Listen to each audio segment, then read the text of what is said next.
Kasalukuyang National Anti-Poverty Commission ay binubuo po ng 27 national government agencies, 4 na leagues of local government units, League of Cities, League of Provinces, League of Municipalities at Liga ng Barangay. At 14 na mga batayang sektor ayon sa Local Poverty Reduction, ayon sa Social Reform and Poverty Alleviation Act. So, ito po ang komposisyon ng NAPSI.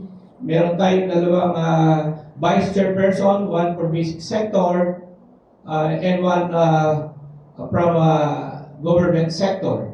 And ang ating chairperson ay ang ating Pangulong Ferdinand Bongbong Marcos Jr. mismo.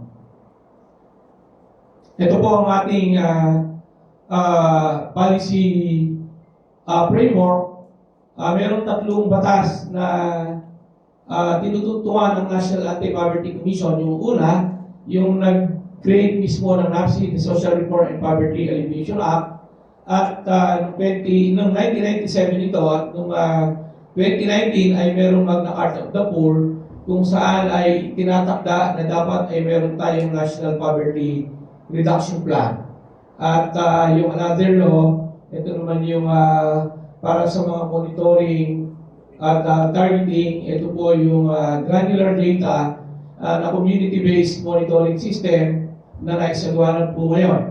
At itong 3 batas na ito na tutungan ng NAPSI, we expect that this will contribute to Philippine Development Plan. This is consistent with the 8-point agenda of the President and ultimately will contribute to achievement of the Sustainable Development Goals, our commitment to the United Nations, and to contribute to Ambition 2040 na itinakda din natin. At doon sa Ambition 2040 ay inaasahan natin na maayos ang buhay ng ating mga mamamayan at ng ating bansa. At kung titignan po natin na ano na ang nagawa ng ating kolektibong trabaho bilang gobyerno at bilang mga mamamayan. Noong nagsimula po ang National Anti-Poverty Commission, ang poverty incidence ay may 30%. At ngayong 2023, sa ilalim ng pamumuno ng ating Pangulong Marcos, ito ay bumaba na sa 15.5%, and this is lower than the pre-pandemic poverty incidence. At ang target niya ng ating Pangulo is to reduce further the poverty incidence by single digit 8% to 8.8% to 9% by 2028, at iyan po ay nakatakda rin sa Philippine Development Plan. Tatanungin natin sino ba yung mahihirap, no? Meron pong datos ang ating Philippine Statistics Authority. Meron pa tayong mahihirap na Pilipino na mga around 2.99 million families. At ito pong datos na ito ay 2023 at inaasahan po natin ay 2025 survey na ginawa ng PSA ay ma-release this year. At magkakaroon tayo ng panibagong datos at inaasahan natin na bumaba pa ang poverty incidence by 2025. At kung tignan po natin among poverty incidence among population, sa ngayon ang mataas ang poverty incidence ay sa Region 9, sa BAR, sa Mindanao, sa Visayas ay Region 8, at sa Luzon ay ang Region 5. So ito po yung matataas pa ang poverty incidence, but malaki ang poverty reduction na nangyari sa BAR because of the peace and development efforts ng ating mga kababayan sa Mindanao at sa cooperation ng national government agencies, ng national government at ng BAR. So, yan po nakikita natin yung poverty incidence among population sa lahat ng region. At ang NAPSI po ay binubuo ng basic sector, kagaya ng nabanggit ko kanina, at doon po sa datos ay makikita din natin ano yung mga sektor na mayroong mataas ang poverty incidence. At doon sa datos na yan ng 2023, ang lumalabas po ay ang indigenous people ang may mataas na poverty incidence. Sumunod ay ang mga mangingisda, sumunod ay ang mga magsasaka. So ito po yung tatlong sektor na mas mataas ang poverty incidence. At yun pong binanggit ko kanina na National Poverty Reduction Plan, we accounted the programs, projects, and services na pinuprovide ng ating gobyerno based on the General Appropriations Act. And since 2023, we accounted for more than 600 billion budget for these 5 fundamental rights, right to adequate food, right to decent work, right to relevant and quality education, right to decent housing, and right to the highest attainable standard of health. No? And of course, yung mga social protection program ng government, mas tumas po ito ng 2024, and ngayong 2020, yung 2025 ay mas tumas din po ito, lalo na ngayon 2026, dahil dinagdagan ng ating pamahalaan ang budget allocation sa education, sa health, sa agriculture, at sa mga social protection program ng ating pamahalaan bilang bahagi ng ating poverty reduction program.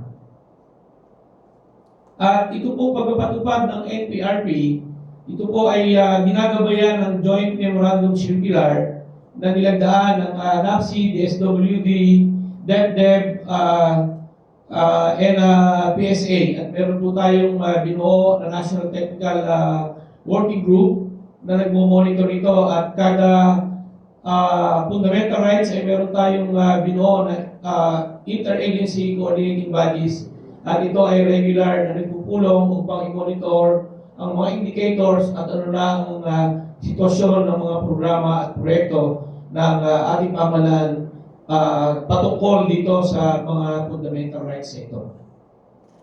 And we are now rolling down the poverty reduction at the local poverty at the local government units. We are working with LGUs for the formulation and implementation of local poverty reduction action plans. And we expect that this will become a convergence mechanism of the national government agencies, programs, projects, and services with the services of the local government units. We expect that this local poverty reduction action plan will converge the budget allocation from the General Appropriations Act and the annual investment plan of the LGUs, and focusing to these 5 fundamental rights and with the priority sector. Ano po itong mga priority sector na ito? Una na yung indigenous peoples na binanggit natin kanina na mataas ang poverty incidence, ang fishing communities, ang farming communities, geographically isolated and disadvantaged areas, ang mga conflict areas at ang mga danger zone areas. Dito po natin nakikita karamihan ng ating mga mahirap na Pilipino, at bakit local. Ang mandato po ng local government units ayon sa Social Reform and Poverty Alleviation Act and Magna Carta of the Poor na magbalangkas at magpatupad ng Local Poverty Reduction Action Plan. At natutuwa kami na iulat sa inyo na napaka-aktibo po ng ating mga pamahalang lokal para suportahan ang mga programang ito, at meron silang commitment at taya na ibaba ang poverty incidence sa kanilang mga lugar. And we expect that this convergence mechanism will result to poverty reduction. Lahat, national government agencies, local government units, magtutulungan, nakafocus dun sa sektor, nakafocus doon sa priority areas and priority services, and will be down to poverty reduction to achieve the target of the President. Ito po, marami na kami nagawa ng mga formulation na workshops. At hanggang ngayon po ito ay tuloy-tuloy nationwide, and the DILG is very active on this. As of now, we have completed the orientation workshop in all provinces and highly urbanized cities. We completed the provincial orientation and on LPRA formulation sa 21 probinsya. Nagkaroon na po tayo ng LPRA workshop sa 397 municipalities. So far, in-organize na ang 171 local poverty reduction action committees.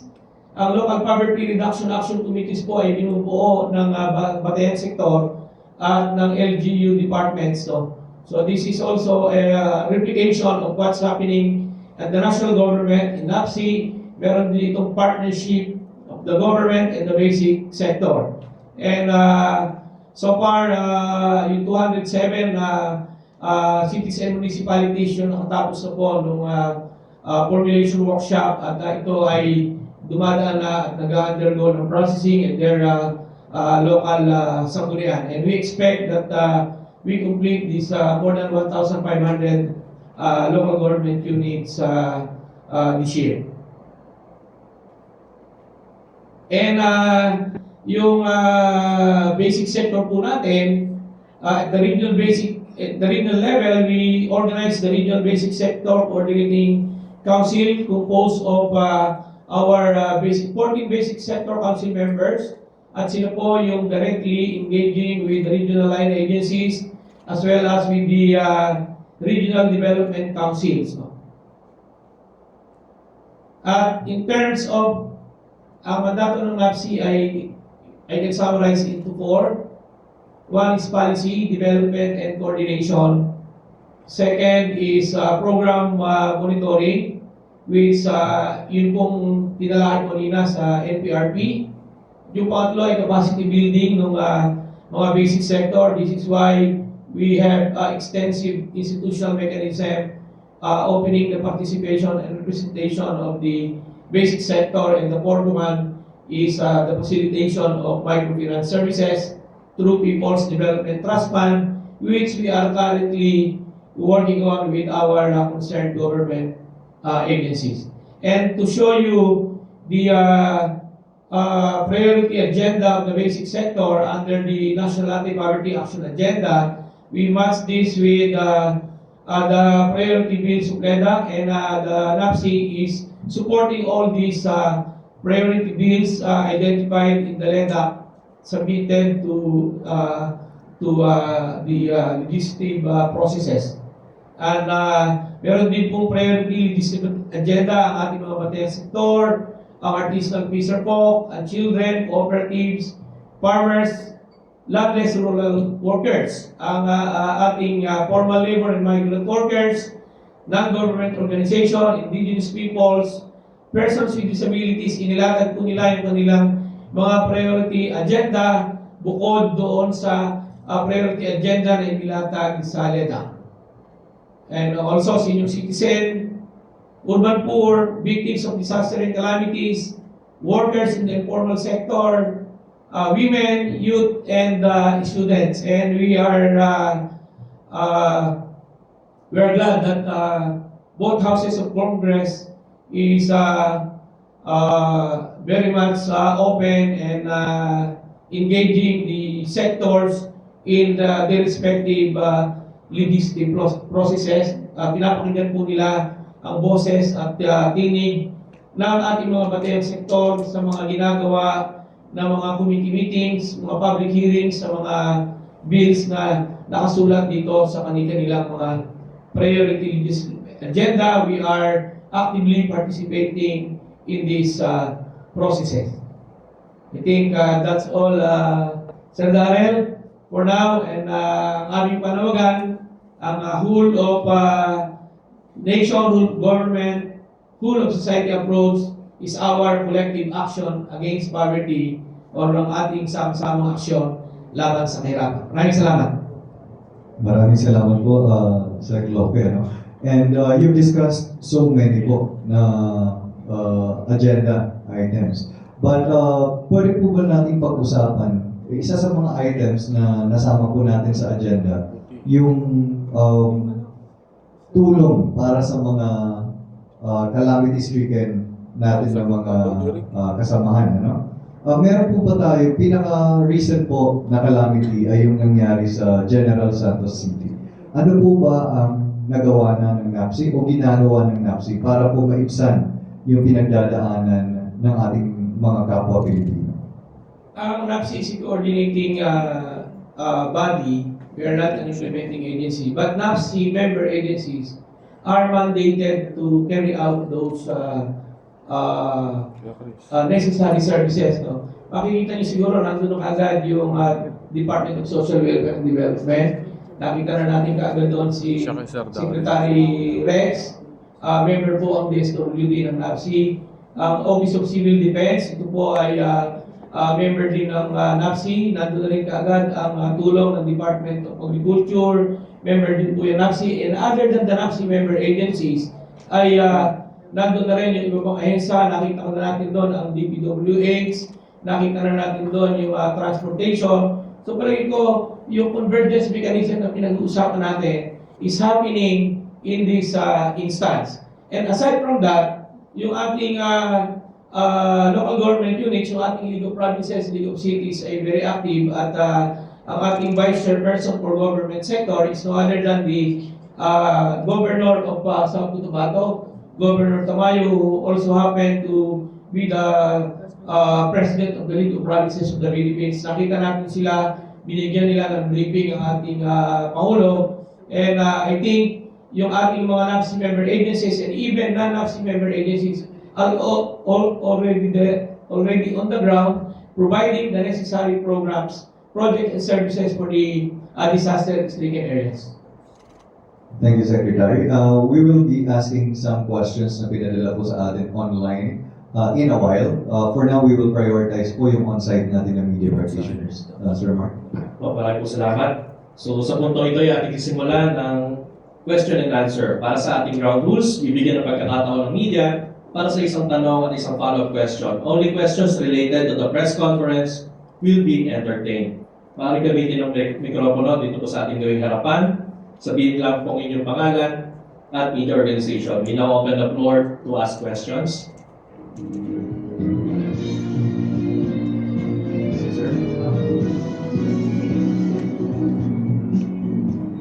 Good morning po sa lahat. Good morning po, Secretary Santos. I'm Quincy Kahilig po from Radyo Pilipinas under the Presidential Broadcast Service.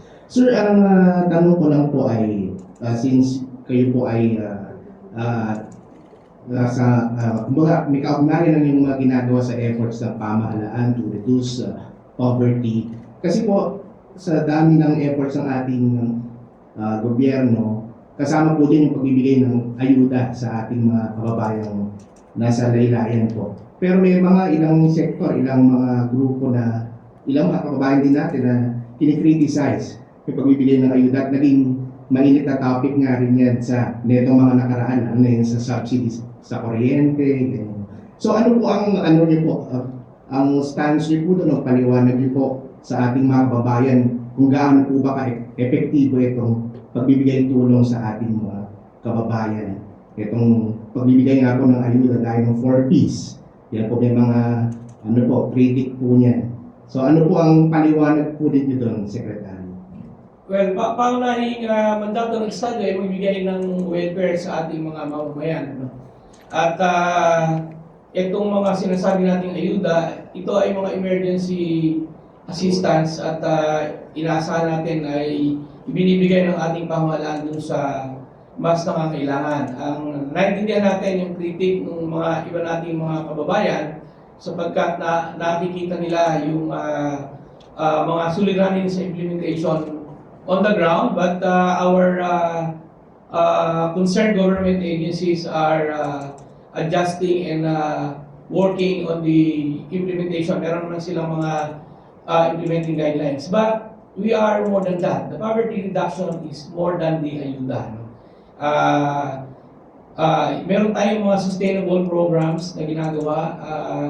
Yung DSWD, for example, meron sustainable livelihood program. Yung Department of Agriculture ay tuloy-tuloy ang mga programa para sa ating mga magsasaka at mangingisda. No? Yung Department of Labor ay meron ding integrated livelihood employment program. Yung BIPAR ay meron mga programa para sa ating mga kababayan. Yung 4 Ps ay tuloy-tuloy. No? At kung sinasabi mo, ito lang ba ay mahirap, ang serbisyo po ng ating pamahalaan ay para sa lahat. Halimbawa, ang serbisyo ng Department of Health, yung ating YAKA program, ito po ay para sa lahat.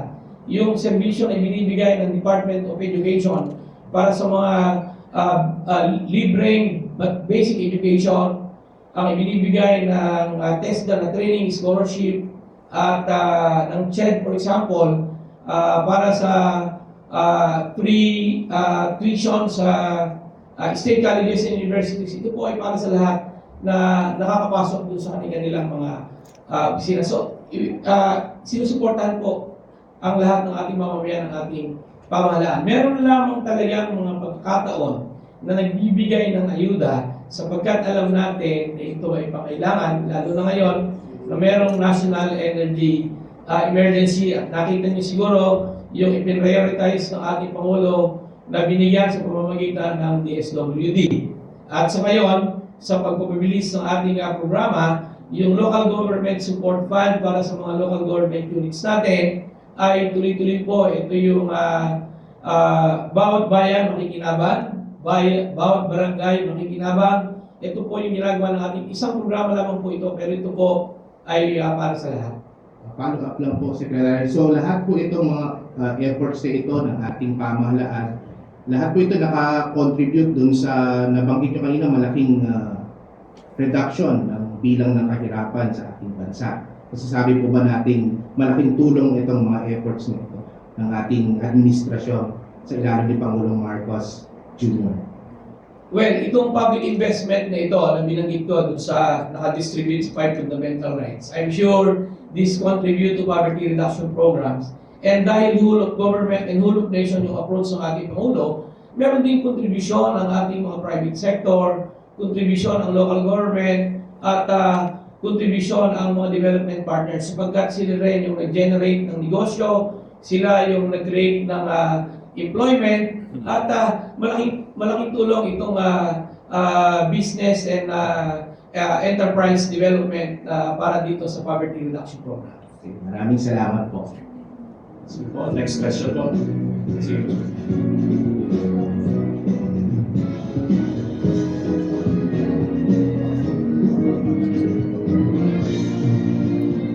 Magandang umaga po sa inyo at sa ating lahat. Sir, tanong ko lang po, ano po ang definition niyo ng poverty sa status ng mga Pilipino ngayon? Ang poverty po, yung mismong naglikha ng batas ng NABC ay nakalagay doon ano yung tinitingnan sa poverty. And we are looking at the 4 dimension. The social dimension, ito po meron bang health services, meron bang education services, meron bang sanitation services na na-achieve ito ng ating mga mamamayan. Yung economic dimension po, ito yung income, ito yung livelihood, at ito yung minimeasure ngayon sa income-based poverty incidence. Tinignan din po natin yung ecological, ano ba ang nangyayari dyan dahil related, yung sinabi ni Daryl kanina na yung mga disaster ay nagdudulot din ito ng dagdag pa ng pahirap sa ating mga kababayan. Kaya ang aming panawagan dyan is disaster reduction is poverty reduction as well. And we are also looking at the governance mechanism. But yung pong batayan ngayon ng poverty threshold ay based on income na naging resulta naman ito ng Family Income and Expenditure Survey na ginawa po ng ating Philippine Statistics Authority, at yung result ko yung ipinresent ko kanina, the poverty incidence among population and poverty incidence among families. Sir, follow up lang po. So accordingly sa PSA, ano po ba yung tinatawag nating pinaka-median ng poverty level? Noong po 2023 ay isinet ito at national average more than 13,000. No? Ito po ay currently ina-adjust po ng PSA in our recent meeting with the Philippine Statistics Authority. They are adjusting the data, and hopefully ngayong 2026 together with the result of FIES na ginawa ng 2025 ay ilalabas din po nila ito. We'll just wait for the official announcement of the Philippine Statistics Authority. Salamat po. Okay po, so in the interest of time, para po sa ating mga kasama media friends, maaari po mag-proceed na po tayo para tuloy-tuloy po yung question and answer po natin. Sige po, sir. Magandang umaga po. Good morning, Sir Lopez Santos and Sir Gary Torres. So, 13 13% youth unemployed, 60% Pinoy mahirap nasa rural, 1 million plus Pinoy stunted banso, o 26% Pinoy ay bata anemic, 4.5 million Pilipino ay informal settler. Basis po sa NAPC mandato natin ay very good naman po. Pero mas maganda po nasa global best practices tayo. Sa India po, Thailand at Mexico, ginagawang legal rights ang trabaho. Hinahanapan ng gobyerno ang mga walang trabaho. Ang aking opinion po, sa lahat ng jobless na Pilipino, hanapan po natin ng trabaho, ng gobyerno ng trabaho na gusto magtrabaho. O kaya kabuhayan sa mga Pilipino na parang walang idle o magugutom na Pilipino. Bigyan natin muna sila ng financial assistance o monthly. Sana magkaroon ng batas tungkol diyan sa mga Pilipino na walang trabaho. So, ang basic utility bills dapat ipagdapat natin na mura. Ang sweldo natin ay napupunta sa mga utility bills. Ang kuryente, tubig, internet, telepono, gas, LPG, renta ng bahay at iba pa. At presyo ng dapat nating mga bilihin na kailangan ay mura. Hindi maghihirap ang kapwa nating mga Pilipino. So sana maisip ng gobyerno, magkaroon din tayo ng sa bawat barangay sa buong Pilipinas na may kooperatiba o microfinance na walang magugutom na pamilya at nagtutulungan ng mga tao sa bawat komunidad. Lahat ng tao at pamilya sa barangay ay miyembro dapat ng kooperatiba o microfinance na pupunduhan ng gobyerno. Mababawasan po ang mahihirap na kapwa natin Pilipino. Wala na mahirap na Pilipino dahil ang kagandahan ng kooperatiba at microfinance, financial literacy, kabataan ay matututo magnegosyo, walang discrimination, lahat ng tao sa barangay pwedeng mag-member, kagaya ng PWT, senior, at pwedeng sumali. At magkakaroon tayo ng bayanihan at kamayan. Pag may namatay sa member, lahat ay mag-aambag at magtutulungan.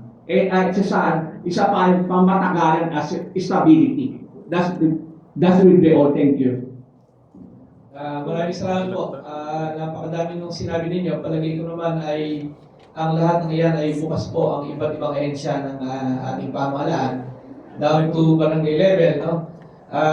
Ini-encourage ng lahat ng ating ahensya ang pag-organize ng mga kooperatiba at both government and private sector including cooperative and non-government organizations are offering microfinance services. Yung lahat po ng local government units natin ay merong peso, no, para dun sa potential na pagbubukas ng mga trabaho, no? So, palagi ko po yung mga binanggit ninyo na madami ay sabay-sabay ito na ina-address ng iba't ibang ahensya ng ating pamahalaan. Maraming salamat po. Good morning po sa lahat na naliliwanag ng PMI News. Sir Luke, na-mention nyo na po yung DSW and TESDA na malaking naitutulong sa bawat sanggay ng Pilipino.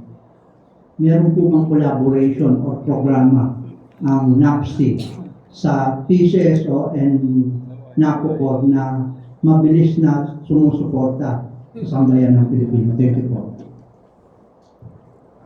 Yung pong PCSO ay nakikita namin ginagawa nila yung mga mandato nila, no? At yung mandato ng PCSO na nakikita natin ay tumutulong sa iba't ibang ehensya ng pamahalaan, no? Nagbibigay sila ng mga pangkatagalang serbisyo, meron din silang ibinibigay na mga ayuda. Nakikita natin yung pagtulong nila sa youth development, sa education, sa sports development, no? So, nandiyan po yung mga ahensya na yan, no? With or without engagement with PCSO and NAPOCOR, tuloy-tuloy po yung kanilang serbisyo. In terms of NAPOCOR, sila po ay naiimbitahan namin sa mga ahensya at sa mga pagpupulong kung ito ay patungkol dun sa usapin ng ng kuryente, usapin ng energy services na kinakailangan ng ating mga batayang sektor. So, meron po tayong mga ugnayan sa kanila, both NAPCOR and PCSO. Good morning po. I'm Josephine F. Mumpita po from Pamantasang Lungsod ng Valenzuela. Ang question ko po is, sa sitwasyon po natin ngayon, palagi pong nababatikos yung mga cash transfer program like Corpis. And sinasabi ng iba na tapa lang daw po ito ng kahirapan. Sa tingin niyo po, ano po kaya yung mga konkretong hakbang na pwedeng gawin ng pamahalaan para matiyak na ang mga benepisyaryo ng programang ito is matutong tumayo pa rin sa sarili nilang mga paa and hindi lamang palaging umasa sa ayuda. Yun lamang po. Maraming salamat.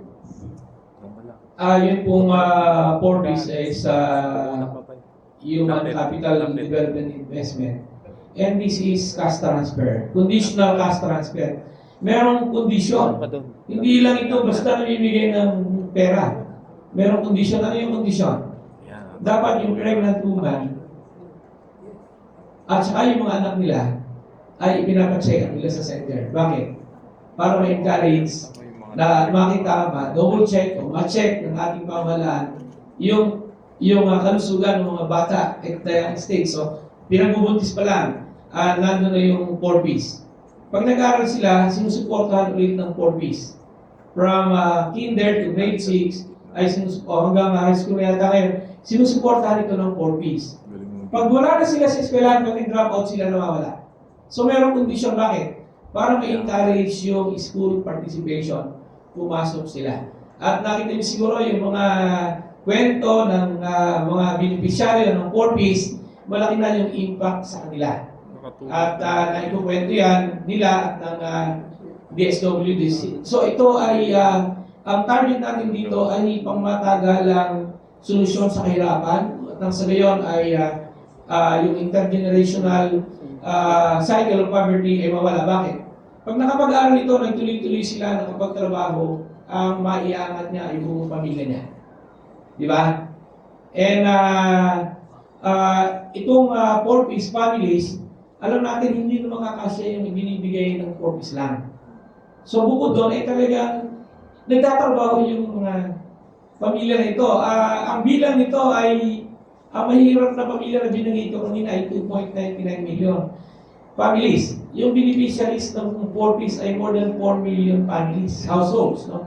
So, ibig sabihin, more than although priority yung mga poorest of the poor, pero bukod doon, meron pang nasiservisyohan ang ating 4Ps because may condition. Kaya ito ay tawag na conditional cash transfer. Now, ano ang iba pang epekto nito sa ating ekonomiya? Hindi ito basta namigay ng cash. No? Pagka meron kang cash transfer sa isang municipality, at kung 4 million family siya, binigyan mo rin sila ng purchasing power. Yung purchasing power niya ngayon, ginamit niya yung pera niya, na itinransfer ng 4Ps doon sa community niya. Ibig sabihin, nagkaroon ng ikot doon sa local economy at nagkaroon doon ng economic activity. Kasi mayroong pambili yung mga beneficiaries ng 4Ps. And this is more than 100 billion budget. Imagine the 100 billion budget na ipinambili mo ng pagkain, ipinambili mo ng gatas para ipinabaon mo sa eskwelahan. Ito yung epekto nito sa ekonomiya. So, meron dito economic impact. Follow-up questions lang po. Kung magsasagawa po ng isang programang pangkabuhayan para sa mga mamamayan ng bawat Pilipino, paano niyo po kaya masisigurado na magagamit po ito ng tama at hindi masasayang yung pondo ng bayan? Well, ang poverty natin, merong rural areas. 2/3 of poor families are in the rural areas. No? 1/3 nasa urban areas. Alam na natin kung sino yan. No? Mga karamihan dyan, mga nasa informal settlements at nandun sa mga disaster-prone areas. Kung bibigyan mo sila ng kabuhayan, paano natin masusolusyonan? O paano masisigurado natin na magtatagumpay sila? Meron pong mga guidelines ang ibinibigay ng ating pamahalaan. pero limitado ang ibinibigay nating pamahalaan. Hindi kaya ng ating pamahalaan ang lahat ng pangangailangang panghanap buhay ng ating mga kababayan. Kaya nabanggit ng isa nating kasama kanina, kooperatiba. At pag tinignan mo yung sektor ng kooperatiba, napakalaki po ng pondo na umiikot dyan na ginagamit nila sa negosyo at ginagamit sa credit and microfinance. So we encourage itong ating mga kooperatiba na maabutin din nila yung mga poor families at maging member nila at nang sa gayon ay mas malaki yung chances of success nitong ating mga poor families na maging bahagi bilang participation nila sa economic activities. No? If kaya nila na magkaroon ng individual enterprise, yan po ay bukas din sa kanila. Kung government, merong konting ayuda na ibinibigay ang DOLE, ang DSWD, ang DTI para sa maliit na puhunan na pangnegosyo. Sa private naman ay kung pwede rin silang nagkakaroon ng mga pautang. Yung monitoring nito ay kung sino yung nag-i-implement ng programa, yun din po yung nagmo-monitor dito. Kasi kung ito ay yung sa government, karamihan dyan, grant. So, minomonitor po yan ng ating pamahalaan. Yung sa private, ito ay babalik nila babayaran nila o isang kooperatiba. So, pagka hindi na nakakabayad yan, merong problema dun merong indicator na kailangan ng assistance. So, palagi ko po, bukas yung lahat ng ganyang oportunidad sa ating mga kababayan. Okay po, maraming salamat. Maraming salamat po. At we will now go po dun sa natanggap nating mga questions sa online, Secretary. Since last week, we've already informed some of our media friends about your presence here today, and we've received some questions. And ang unang tanong po ay, doon po sa mandato ng NAPSI, ano po yung mga pwede pa po natin gawin na hindi pa natin nagagawa or gusto natin i-improve based doon sa mandates na na-discuss rin po natin kanina para po mas mapalaki pa natin yung organisasyon at mas mabigyan lakas pa or ngipin yung batas na nag-create po sa NAPSI. Sa ngayon, yung bukod dun sa mga policy agenda kanina na i-identify na kasama yung suporta dun sa in-identify ng LEDA at mga sectoral policy agenda, dun mismo sa batas ng NAPSI. Sa batas mismo ng NAPSI na itinutulong namin na para magampanan namin yung role namin ng microfinance services, coordination ng microfinance services, ay ma-set up sana yung People's Development Trust Fund. Currently, may initial na pondo na yun, but supposed to be yun ay 4.5 billion in accordance with RA 8425, and we are requesting our Congress, our Office of the President, to immediately set up the 4.5 billion People's Development Trust Fund. Hindi naman po gagamitin ng NAPSI yung 4.5 billion pesos. Ang gagamitin lamang po doon ay yung interest income, at ito po ay gagamitin as capacity building fund doon sa microfinance services ng mga basic sector at ng mga local government units. Follow-up lang po sa Globe. Napakaganda na provision ng batas yun na mag-set up ng trust fund and the amount involved, yung capital, kumbaga, yung simula na amount, hindi papakialaman. Only the interest will be used para hindi maubos. I think that's similar sa Sovereign Fund of Norway. They have the same. So, ano po yung nagiging gaps? Matagal na po yung batas, ilang administrasyon na. At paano po makakatulong yung administrasyon para maipasatupad na ito sa wakas? Actually, may nasa batas na kung paano i-set up at kung magkano i-set up. And I think for now, we are working with the Department of Finance, DBM, and Office of the President. At pinag-uusapan namin ito, we have drafted already the executive order for the fulfillment of this People's Development Trust Fund. We also discussed the matter with representative in Congress so that they can they will allocate funds through the General Appropriations Act. While this is already allocated in law, but there is also a need for specific allocation, annual allocation, coming from the National Expenditure Program to be approved in the General Appropriations Act. So we are working on that scenario. Salamat po, sir. And palapit na po yung anniversary ng NAPSI. Ano po yung plano natin? And ano po sa palagay ninyo yung naging flagship or magiging flagship program ninyo ngayong taon? Meron tayong National Energy Emergency. So, yung 28th anniversary ng NAPSI, again, ang NAPSI, hindi lang kami yun. It's yung ipinakita ko kanina na 27 national government agencies, 4 leagues of LGUs, and 14 basic sectors.